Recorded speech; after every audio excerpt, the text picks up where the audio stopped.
চট্টগ্রাম 12 পটিয়া সংসদীয় আসনে জাতীয় পার্টির মনোনীত প্রার্থী ফরিদুল আলম চৌধুরী টানা নির্বাচনী প্রচারণা চালিয়ে যাচ্ছেন।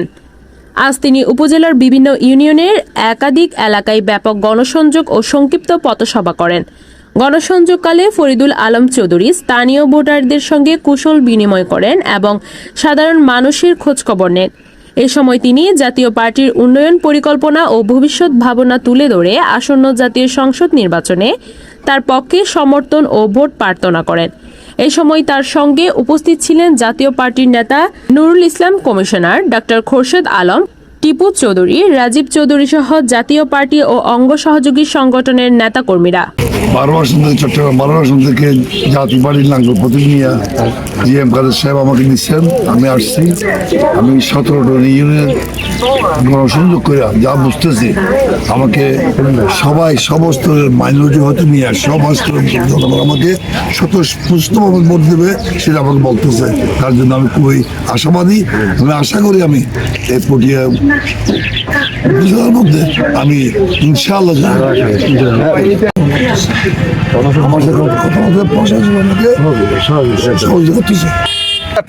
আপনারা জানেন আমরা পরিবর্তনের পক্ষে। জুলাই আগস্টের আন্দোলন থেকে শুরু করে আমাদের পার্টির চেয়ারম্যান জিএম কাদের সাহেব সংসদে বলেন, সংসদের বাইরে বলেন, প্রত্যেকটা জায়গায় আমরা সংস্কারের পক্ষে ছিলাম এবং দেশবাসীর পক্ষে কথা বলেছিলাম, ছাত্রদের পক্ষে কথা বলেছিলাম।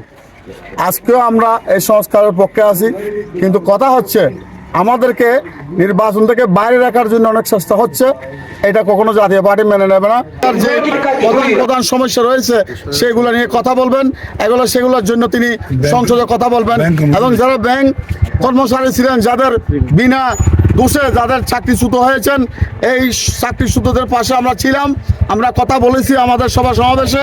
আজকেও বলতেছি অনতিবিলম্বে আমরা সরকারের কাছে আবেদন জানাবে, যাদের চাকরিচ্যুত হয়েছেন তাদেরকে পুনর্বহাল করার জন্য আমাদের আবেদন থাকবে।